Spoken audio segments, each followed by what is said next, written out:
Hi friends, welcome to Karthik Telugu news. ఇవాళ EPFO గురించి ఒక ఇంపార్టెంట్ అప్డేట్ న్యూస్ అయితే రావడం జరిగింది. దీని గురించి మరిన్ని విషయాలు ఈ వీడియోలో తెలుసుకుందాం. దయచేసి వీడియోని ఎక్కడ స్కిప్ చేయకుండా చివరి వరకు చూడండి ఫ్రెండ్స్. అలాగే మా ఛానల్ సబ్స్క్రైబ్ చేసుకొని మాకైతే ఒక సపోర్ట్ అయితే ఇవ్వండి.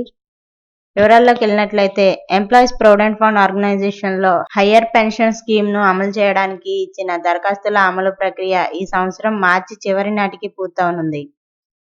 ఈపీఎఫ్ లో అధిక పెన్షన్ను ఎంచుకున్న సభ్యులు ఈ సంవత్సరం ఏప్రిల్ మే నుండి పెన్షన్ పొందడం ప్రారంభిస్తారని సంకేతాలున్నాయి.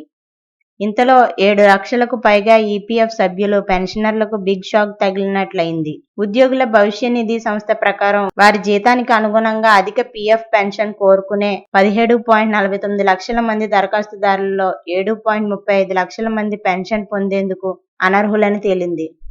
ఇక ఉన్నత పీఎఫ్ పెన్షన్ పై సుప్రీంకోర్టు తీర్పు ఇచ్చి 2 సంవత్సరాలు గడిచినా ఇప్పటి వరకు 24,600 మందికి మాత్రమే సవరించిన పెన్షన్ లభించింది. అదే సమయంలో 2.14 లక్షల దరఖాస్తులను ఇప్పటికీ ఈపీఎఫ్ఓ సమీక్షిస్తోంది.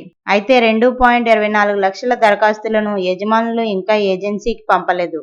ఈపీఎఫ్ఓ అసంపూర్ణ వివరాల కారణంగా 3.92 లక్షల దరఖాస్తులను యజమానులకు తిరిగి పంపింది. అదనపు చెల్లింపు కోసం 2.19 లక్షల దరఖాస్తులకు డిమాండ్ లెటర్లు జారీ చేసింది. ఇక జాయింట్ ఆప్షన్ స్కీమ్ దరఖాస్తులను క్లియర్ చేయడంలో కేరళ వెనుకబడి ఉంది. రాష్ట్రంలో ఇప్పటి వరకు 27.35% దరఖాస్తులను మాత్రమే ప్రాసెస్ చేశారు. జాతీయ స్థాయిలో సెటిల్మెంట్ రేటు 58.95%. కేరళ నుండి సమర్పించిన 72,712 దరఖాస్తులలో 19,886 మాత్రమే పరిష్కరించారు.